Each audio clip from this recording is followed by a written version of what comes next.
नमस्कार साथियों, Hindi Prabha YouTube channel में एक बार फिर आपका स्वागत है। पिछले वीडियो में हमने गुण संधि के बारे में पढ़ा था।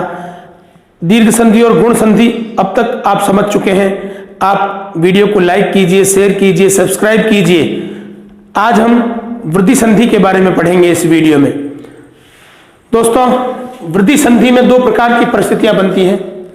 अ आ के पश्चात ए ऐ आने पर ऐ बन जाता है और अ आ के पश्चात ओ औ आने पर औ बन जाता है। ये दो प्रकार की परिस्थितियां बनती हैं, इनको आप अच्छी तरह समझ लीजिए। अ आ के पश्चात इसका मतलब क्या हुआ? इसका मतलब ये हुआ कि प्रथम शब्द की जो अंतिम ध्वनि आएगी वो अ आ दोनों में से कोई एक होगी। प्रथम शब्द की अंतिम ध्वनि अ आ में से कोई एक होगी और द्वितीय शब्द की प्रथम ध्वनि, प्रथम शब्द की अंतिम ध्वनि और द्वितीय शब्द की प्रथम ध्वनि में मेल होता है। प्रथम शब्द की अंतिम ध्वनि अ आ में से कोई एक होगी और द्वितीय शब्द की प्रथम ध्वनि ए ऐ में से कोई एक होगी। इस स्थिति में ये दोनों मिलकर और ऐ बन जाएंगे। आप देखिए, मैंने यहां पर लिख रखा है अ आ, उसके साथ में ए ऐ का मेल होने पर जो ध्वनि बनेगी वो ऐ बनेगी। दूसरी परिस्थिति यह है कि प्रथम शब्द की अंतिम ध्वनि अ, यानी इसका मतलब क्या हुआ? दोनों ही परिस्थितियों में प्रथम शब्द की अंतिम ध्वनि तो अ आ ही बन रही है। जैसे गुण संधि में भी अ आते थे, उसी प्रकार वृद्धि संधि में भी प्रथम शब्द की अंतिम ध्वनि अ आ आती है, लेकिन द्वितीय शब्द की जो प्रथम ध्वनि है वो ए ऐ आते हैं तो ऐ बन जाता है, ओ औ आते हैं तो औ बन जाता है।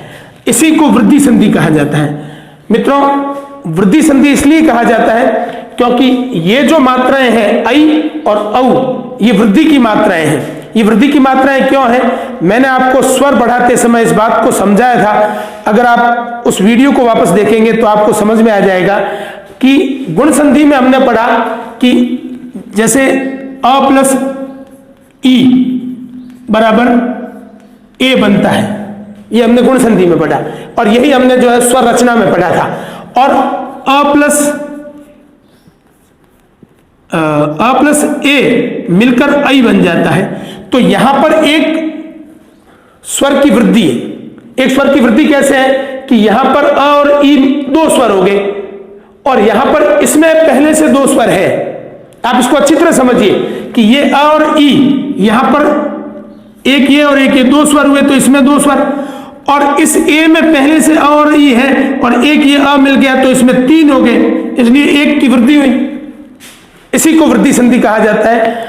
अ और ई के मेल से ये ए बना है तो इस ए में पहले से दो स्वर मिले हुए हैं और एक इसमें अ मिल गया या आ मिल गया, जो भी मिल गया, अ प्लस आ कोई भी मिल जाए और यहां पर जो है वो ए मिल जाए, तो इन दोनों को मिलकर जो ये बनता है इस स्वर को वृद्धि का स्वर कहते हैं, क्योंकि यहां पर जो है वह तीन स्वरों के मेल से बना हुआ है, जबकि उच्चारण में दो मात्राओं का समय ही लगता है। ठीक ऐसे ही इसमें भी आप देखिए कि ये जो ओ और औ है इससे मिलकर औ बनता है। आप इसको समझिए कि हमने स्वरों में ये पढ़ा था कि अ प्लस उ, ये दोनों मिलकर ओ बन जाते हैं और अ के साथ ओ मिलाने पर औ बन जाता है।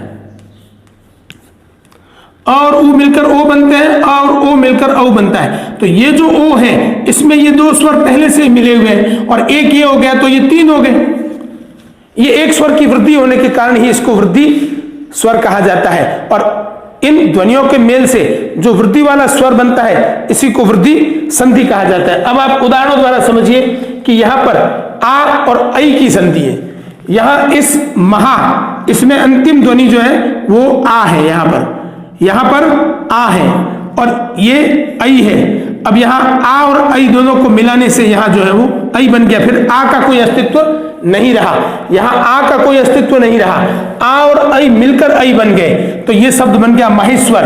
तो यहां पर अगर ऐ है या ए है तो यहां ऐ बनेगा, ये ध्यान देना है आपको। यहां तो सदैव अ और आ में से कोई एक ध्वनि आएगी, ये तय है, लेकिन यहां अगर ए या ऐ कोई सी भी ध्वनि है तो यहां ऐ बन जाएगा। तो ये महा और ऐश्वर्य महेश्वर्य बन गए। यहां मत और ऐक्य, यहां अ है यहां ऐ है, इन दोनों को मिलाकर यहां पर ऐ बन गई। अब इस अ का कोई अस्तित्व नहीं रहा, अ और ए मिलकर ही, अ और ऐ मिलकर ही यहां ऐ बनी है। तो ये मतैक्य हो गया, ठीक है ना। अब ये सदा और एव, यहां पर आ और यहाँ ए, ये आ और ए दोनों मिलकर जो है यहाँ आई बन गए, तो ये सदैव हो गए। यानी यहां जो ध्वनि बनेगी वो आई होगी हर बार। ये वृद्धि संधि है। वृद्धि संधि में आ के बाद में अगर ए आई आता है तो यहाँ जो ध्वनि मेल होने से जो स्वर बन रहा है वो आई बन रहा है, ये आप ध्यान दें। आ और ए मिलकर आई बन गया, यहाँ अ और ए मिलकर आई बन गया, एक एक एक एक, यहां पर अ की ध्वनि, यहाँ ए की ध्वनि और दोनों मिलकर आई बन गए।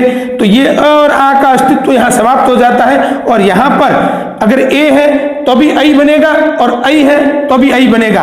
और शब्द की रचना इस प्रकार से होगी, तथा एव तथेव, तथा धन एव तथेव, यहाँ आ और ए मिलकर आई बन गया। ठीक ऐसे ही यहां पर हम पढ़ेंगे अ आ के साथ अगर ओ औ आ जाए, यहां हमने पढ़ा अ आ के साथ ए आई आ जाने पर, यहां है अ आ के बाद ओ औ आने पर औ बन जाता है। ये स्वर जो है वृद्धि का स्वर है, ये भी स्वर वृद्धि का स्वर है, इसको वृद्धि कहते हैं। ये वृद्धि है, ये भी वृद्धि है। तो यहां पर अ और ओ, यहां परम ओजस्वी, यहां इस पहले शब्द की अंतिम ध्वनि अ है और इस दूसरे शब्द की प्रथम ध्वनि ओ है। तो अ और ओ दोनों मिलकर यहां औ बन जाएंगे, परमोजस्वी, परमोजस्वी। यहां पर अ और औ,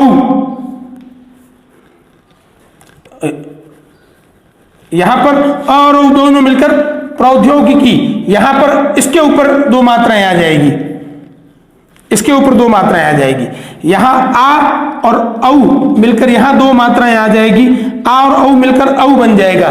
तो यहां पर दो मात्राएं आ जाएगी, महोषधि हो जाएगी, महोषधि औ बन जाएगा, ये औ वृद्धि है। यहां पर इसमें ही है संधि, यहां नहीं है, यहां पर संधि है, यहां इसमें संधि है। और यहां महा और ओज, यहां आ और ओ मिलकर यहां जो है वो औ बन जाएगा, तो हो जाएगा महोज। यहां आ और औ दोनों मिलकर यहां औ बन जाएगा, महाधन औदार्य, महोदार्य, महोदार्य।